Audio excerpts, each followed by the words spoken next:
रहीम मोहतरम deputy prime minister Ishaq Dar साहब,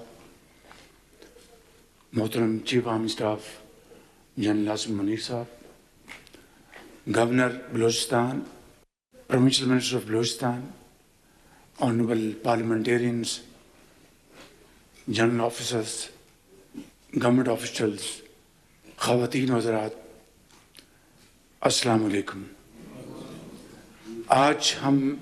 ऐसे मौके के ऊपर इकट्ठे हुए हैं जिस पर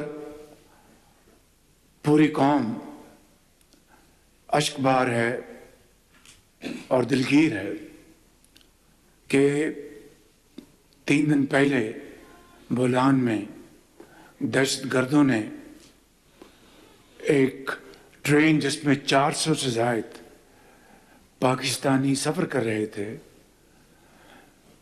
उनको यरगमाल बनाया, निहत्ते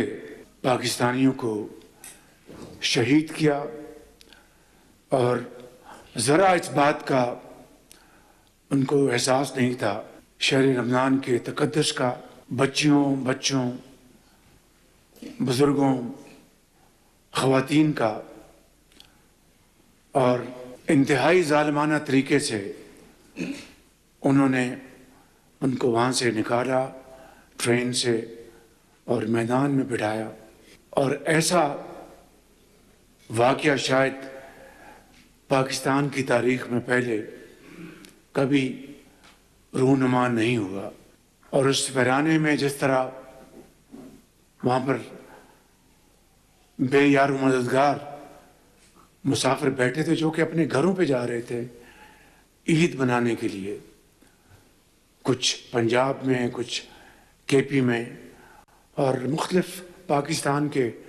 इलाकों की तरफ लौट रहे थे, उसमें फ़ौजी जवान भी उसमें मौजूद थे। उसके बाद जिस तरीके से इन दहशतगर्दों को निपटने के लिए जो हिकमत अमली अपनाई गई वो कई जहतें थी उसकी। एक कि मासूम बच्चों को, मुसाफिरों को, पाकिस्तानियों की जानों को बचाना था और दहशतगर्दों का भी ख़ात्मा करना था। और दहशतगर्दों ने और जो वहाँ पर मौजूद थे सुसाइड बॉम्बर्स, उन्होंने उनको अपने घेरे में रखा हुआ था। हम सबको अल्लाह ताला का बेपाया शुक्र अदा करना चाहिए कि जनरल आसिम मुनीर की लीडरशिप में और को कमांडर कोयटा जनरल की यहाँ पर मुकम्मल सुपरविज़न में और दर्जा बदर्जा जो इस काम के लिए यूनिट्स मामूर थे, इंटेलिजेंस के,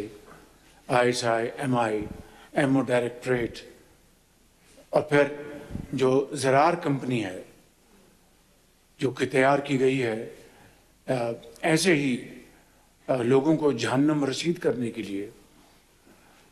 इन्होंने फिर जो मुश्तरका स्कीम बनाई, अल्हम्दुलिल्लाह उसके नतीजे में 339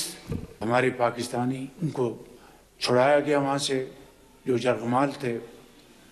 और 33 जो थे दहशतगर्द उनको जहन्नम रसीद किया गया। अभी हमारी को 2-2.5 घंटे की प्रेजेंटेशन हुई है और गुफ्तगू भी हुई। उसके बाद हम अस्पताल में ज़ख्मियों की इयादत करने गए थे। उससे पहले मैं जो ज़रार यूनिट जो दहशतगर्दी के ख़िलाफ़ बनाया गया है उनके अफसरों और जवानों से मैंने ख़िताब किया और उन सबको दिल की अथाह गहराइयों से अपनी तरफ से, हुकूमत पाकिस्तान की तरफ से और 24 करोड़ आवाम की तरफ से, ख़ास तौर पर बलूचिस्तान के आवाम की तरफ से उनका शुक्रिया अदा किया और उनकी जुर्रत, जवामर्दी और उनकी दिलेरी की तहसीन की। मैं समझता हूँ कि आज मेरे भाई और बहनों, आज तो हमने इन बेरहम दरिंदों से इन मासूम पाकिस्तानियों की जान छुड़ा ली, मगर खुदा न खास्ता पाकिस्तान हम सब کسی ایسے دوسرے حادثے کے متحمل نہیں ہو سکتے۔ اس کے لیے ہمیں سب کو مل کر اپنا حصہ ڈالنا ہے۔ بلوچستان کی حکومت کو، بلوچستان کے اکابرین کو، بلوچستان کے عوام کو اور صوبہ پنجاب، سندھ، کے پی اور وفاقی حکومت کو، سب کو مل کر اس میں اپنا حصہ ڈالنا ہے۔ میں جہاں پر یہاں مکمل طور پر تحسین پیش کروں گا چیف منسٹر بلوچستان کی کمٹمنٹ، ان کی حکومت کی کارکردگی۔ میرے دوستوں، بھائیوں، بزرگوں اور بہنوں، بلوچستان کی ترقی اور خوشحالی جب تک کہ باقی صوبوں کے ہم پلہ نہیں ہوگی، میں بلا خوف تردید یہ کہنا چاہتا ہوں کہ وہ پاکستان کی ترقی نہیں ہوگی، وہ پاکستان کی خوشحالی نہیں ہوگی۔ اسی طریقے سے جب تک کہ صوبہ کے پی اور بلوچستان میں دہشت گردی مکمل طور پر ختم نہیں ہوگی، پاکستان میں امن قائم نہیں ہو سکتا۔ آپ کو اچھی طرح علم ہے کہ 2021 کے بعد، کیونکہ 2018 میں دہشت گردی کا خاتمہ ہو گیا تھا، ڈاکٹر مالک اس کے گواہ ہیں، قدوس صاحب اس کے گواہ ہیں، آپ سب اس کے گواہ ہیں، اور 80,000 پاکستانیوں کی جانوں کا نذرانہ پیش کرنا پڑا، 30 ارب ڈالر کی معیشت کو تباہ کن نقصان پہنچا، اور نواز شریف صاحب اس وقت وزیر اعظم تھے، اور فوج پاکستان کی عظیم قربانیوں سے اور پولیس اور لا انفورسنگ ایجنسیز کے علاوہ عام شہریوں کی قربانیوں سے یہ امن قائم ہوا۔ اور دوبارہ اس ناسور نے سر کیوں اٹھایا؟ اس کا سر جو کچلا جا چکا تھا، میں سمجھتا ہوں کہ یہ ہے وہ سوال جو کئی بار اٹھا ہے without going into any kind of political point scoring۔ اگر میں یہ کہوں تو غلط نہیں کہ جو طالبان سے اپنا دل کا رشتہ جوڑتے اور بتانے میں تھکتے نہیں، انہوں نے ہزاروں طالبان کو دوبارہ چھوڑا، ہزاروں طالبان کو، یہاں تک کہ ایسے گھناؤنے کردار جو کہ بالکل بلیک فیس ان کو بھی چھوڑا گیا۔ اس وقت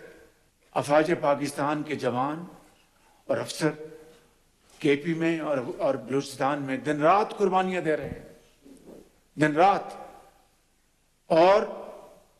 وہ افسر اور جوان اپنے بچوں کو یتیم کر کے لاکھوں بچوں کو یتیم ہونے سے بچا رہے ہیں، ماؤں کو ان کے گود میں جو دودھ پینے والے بچے ہیں ان کی گودیں خالی ہونے سے بچا رہے ہیں، اپنے خون سے، اپنی قربانیوں سے۔ اس سے بڑی میں سمجھتا ہوں کہ قوم کے لیے اور کوئی قربانی ہو نہیں سکتی، اور اس کا اگر ہم احترام نہیں کریں گے، اس کی ہم تکریم نہیں کریں گے، تو دنیا میں بھی اور آخرت میں بھی ہم جواب دہ ہوں گے۔